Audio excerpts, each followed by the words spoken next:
Říkala mi počúvaj, príď do Smokouca, výjdeme si zubačkou hore do kopca.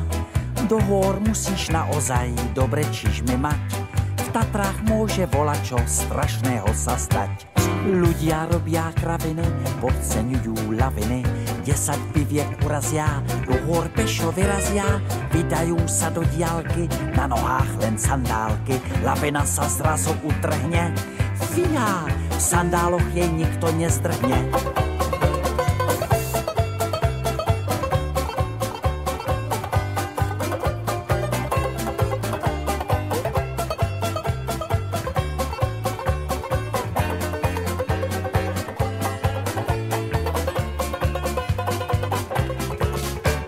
Říkala dál, počúvaj, kto preč nezdrhne, tomu táto lavina nohy podtrhne.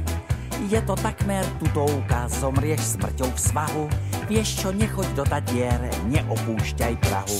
Ľudia robia kraviny, podceňujú laviny, 10 piviek urazia, do hôr pešo vyrazia, vydajú sa do diaľky, na nohách len sandálky, lavina sa zrazu utrhne, fíha, v sandáloch jej nikto nezdrhne.